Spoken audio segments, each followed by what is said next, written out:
currently here at the US-Canada border. As of today, Monday, anybody who is fully vaccinated is able to cross into Canada without quarantine, as long as you're a Canadian or American citizen or permanent residence. So what this means is, as long as you have your Canadian passport, your US passport, or your Nexus, you're able to cross. However, in order for you to cross, you need to have your ArriveCAN app, which is this tiny app down here.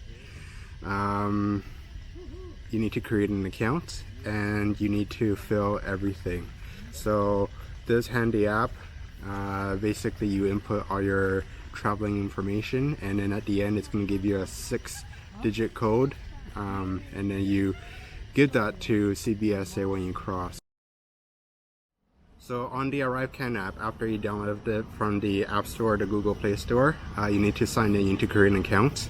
It's good for you or your family, as long as you guys are traveling together with yourself. So after you log in, it's going to say get started on your ArriveCAN form. So after you start, it's going to ask you how are you entering to Canada. So you can enter 3 ways: air, land, or marine. I just came back to Canada from out of the country 2 weeks ago, so I had to go through a similar process. It's going to ask you for your port of entry. So for example, for us, it'll be Peace Arch, and you're going to input your date of arrival, which, let's say today, 9 o'clock. And then the next step, you're going to have to answer, is your travel related to any of the following travel purposes: frequent cross-border services, performance of essential service, medical support services, trade transportation services. So this basically asks you whether you qualify for an exemption. Right now we don't, so we put in no.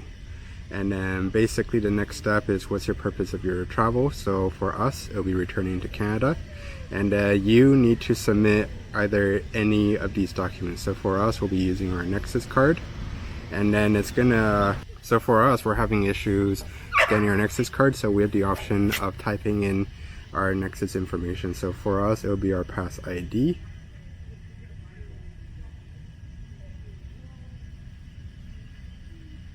And then you have to type in your surname, your given name, and then your year.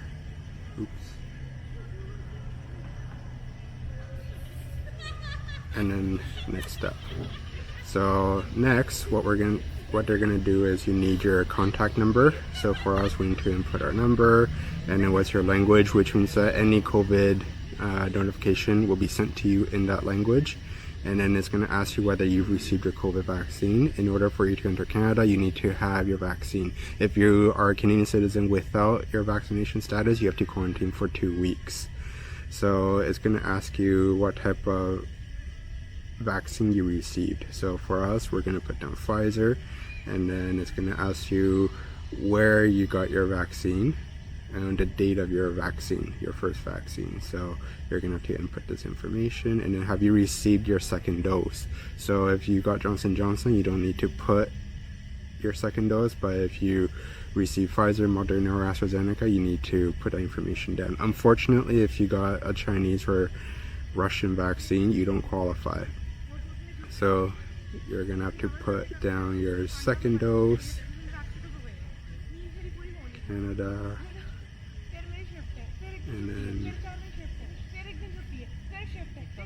and then now what you have to do is you have to upload proof of vaccination. So what we're going to do is we're going to upload it. When you receive your vaccination, you have to upload the CDC card, or if you got it in Canada, you have to upload the card that your health unit or your pharmacy gave you. Or if you don't have it, you can also upload any proof, as long as it's an official proof.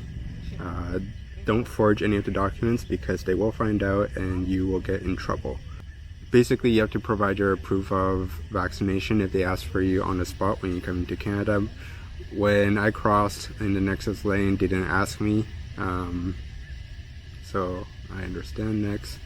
And then, have you or any other traveler listed in this nation tested positive for COVID-19 on a sample collected between 14 and 180 days before your arrival at the port of entry? We're going to click no. Do you have proof of a negative molecular COVID-19 test or on a sample taken no more than 72 hours prior to the arrival at a land border crossing into Canada? Yes. And then where did you receive it? So if you are from Canada, you can actually cross into the US with your Canadian PCR test, which they don't require by land but do require by air, and as long as it's within 72 hours you can use it to come back into Canada. So the next question is, in the last 14 days did you or anyone travel with you to any other countries besides the US? So we're going to click no, and then let's complete your questionnaire quarantine plan.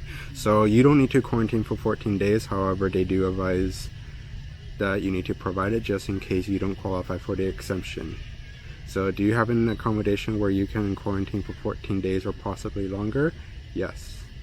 Can you avoid all contact with other people in the household with whom you did not travel and have no guests?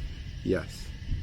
Will you have access to the necessities of life, including water, food, medication, and heat without leaving quarantine? Yes. Are there at-risk people at the location where you plan to quarantine? No. Is there a person at the location where you plan to quarantine who works or assists in a facility, home, or workplace that includes at-risk population? We're going to put down no. Is your place of quarantine a group living environment, or does it currently house different family? No. So now you have to provide your information. So for Americans, it will be either staying with friends or family, or hotel, motel, or rental accommodation. And then you have to put down your address. So you put this in, and then it's going to give you a 6-digit code, and that's what you show the CBSA officer. Thank you for watching. I hope you enjoyed this video. If there's any other comments on how the ArriveCAN app works or the process to enter Canada, please feel free to post them below. I'll try to answer them. If you like this video, please let me know what you think. Please like or subscribe, and I look forward to creating a next video for you guys. Thank you.